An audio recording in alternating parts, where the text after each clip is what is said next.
Hello, Ryan here, aka Mac, and welcome. In this video, I go through the latest Squadron 42 monthly report, letting you know what has progressed. As always, a huge thank you to all of my patrons and channel members. Thank you all so much for all the support. If you do enjoy my content and would like to make it even better from as little as $1 a month, it is all very much appreciated. All the links are in the description below. So, before we begin, I know a lot of you, including myself, are excited to see the upcoming Squadron 42 sort of update video. CIG has spoken about its delay in releasing, and what they say is, we are aware that many of you eagerly await the Squadron 42 update video we mentioned previously. So much so that we've jumped the gun and posted a publish date prematurely. We mentioned editorial issues and wanted to be very specific about what that meant. The video just wasn't good enough, which oftentimes can be the case when working creatively. It's very rare that we publish any video without going through some level of iteration. Our goal is to provide you all with meaningful content after all. For this episode, it lacked B-roll to properly illustrate what we were discussing, which led to it feeling like a lot of words without visual substance. We played with it and added more visuals to better accompany our discussion. However, it became clear that we still weren't quite there. So we've had to reshoot some of it to better reflect what we want to show. To properly set expectations, this specific video is just another way to share more information by checking in with Brian Chambers and some of the developers and seeing what they are working on now. Our goal overall is simply to create more ways to share Squadron 42 progress updates with you, especially in lieu of the roadmap visualization which is being updated. We don't want to leave you in the dark. So while progress continues on an updated roadmap, which we're looking forward to rolling out, stay tuned and we'll update the community content schedule as quickly as possible and not before it's ready. So that is the situation with the Squadron 42 update video. As a content creator myself, I understand wanting to try and find relevant visuals for the subject matter that we're talking about, so people have a visual cue to know, kind of to relate to it. And I get it, it can be quite difficult at times. So hopefully we're not waiting too long for them to get that sorted, because I am very excited to see what's progressed. Anyway, on to the monthly report, starting with combat AI. The main focus was on realistic fighting and Vanduul combat behaviors. For AI firing, they have enabled NPCs to find elements in the world that can provide them with magazine or other ammo types. Also, they have the ability to run tactics, which will allow them to move closer to sources of ammunition and properly trigger reloads at the correct times in different conditions. Very interesting to hear how they're becoming more aware and capable. Also, this will, in the end, relate to hiring NPCs. Depending on the quality level of that NPC, will determine their cost and how effective they are. Now for Vanduul, their behavior is progressing, including iterations on unique actions and navigation traversal, such as special jumps that allow them to climb over large objects. It is going to be insane seeing how the Vanduul move and fight. It does sound like they will have the ability to maybe make much larger jumps than a human can, meaning we're used to fighting human combatants, I guess, in games, most games. These are going to be something entirely unique, so I'm scared but excited to see how. So for social AI, they have wrapped up the first iteration of the bartender, cleaning up the animations and behaviors. Currently, they're enabling patrons to order and consume various drinks and use the booths and other seats around the bar. Work on the bartender and other vendors' behaviors helped the team bring more stability and functionality to heavily stress the usable system. They also refactored the tactical point system and new tactical target system, and are now on track for the 3.10 release, which will give finer control over NPC target choices, whether on foot or airborne. Hopefully we will see this improvement in the verse and not suffer from the server issues which make them not work, basically. We'll have to wait and see.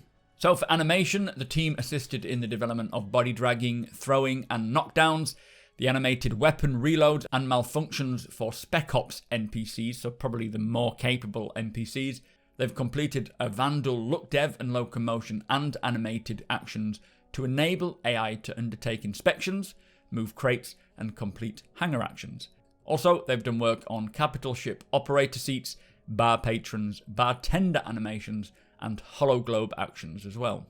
So for cinematics, the team routinely work on various scenes from across the whole campaign, Chapter 1 was the main focus for May. They completed blockouts for the game's opening, including gameplay, camera work and animation for a large-scale turret battle, and introduced a key character on the Javelin.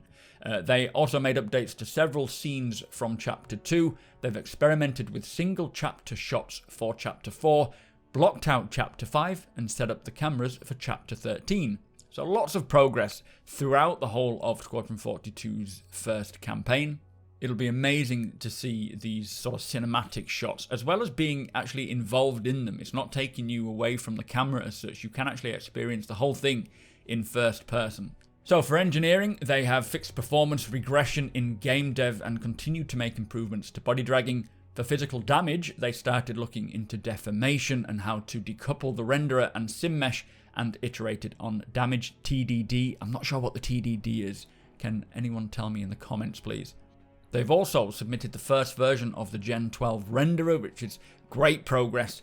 And specifically for Squadron 42, the UK engineering team started work on the new UI display item, designed to consolidate the functionality required for displays into a single entity. Now they say when complete, it'll manage multiple outputs and whether the display has power, is damaged, and emits light. I wonder if this is kind of like a tablet that we'll get to use at some point for engineering. I'm not too sure about that though.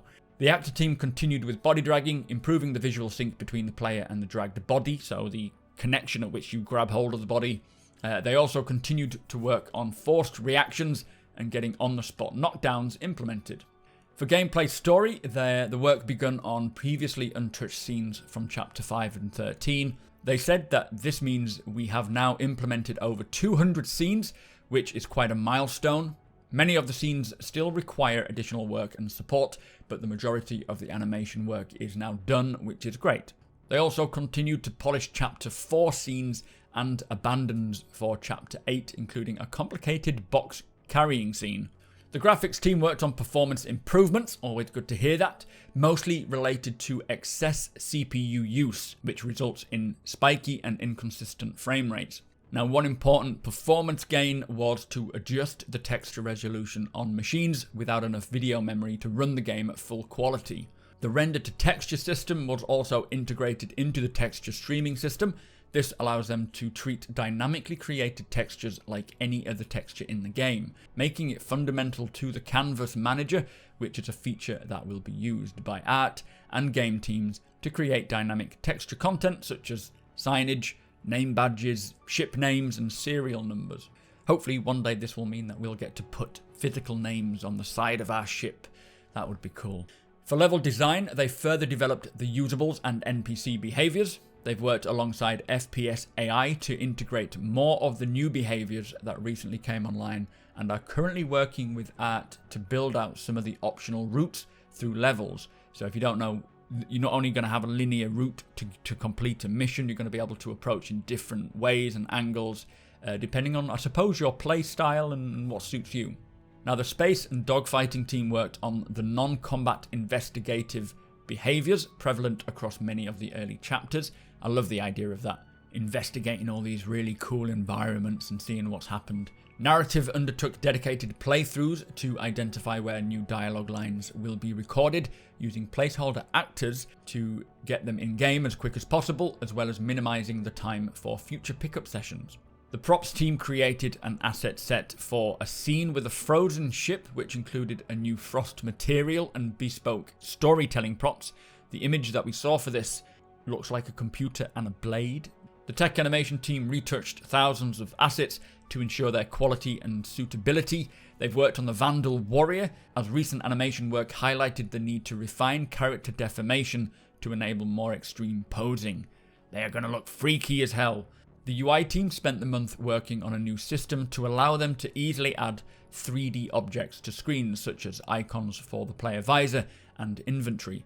They've also finalized the look of the lens and scanning UI and are close to having a final concept for the style of the Gladius HUD. I'm looking forward to the whole of the UI for this year, with the new building blocks transition getting like 3D UI as well that is more up to snuff will be very, very cool. And finally, for visual effects, the team spent much of the last month finalizing the concept art for a particularly complex scene early on in the game that involves a large amount of visual effects work. The comms array interior effects were completed and a few older levels were reworked to bring them in line with the current design documents. The comms array is that space station that we saw a little while ago. Also, they say great progress was made on the Vanduul Kingship weapons.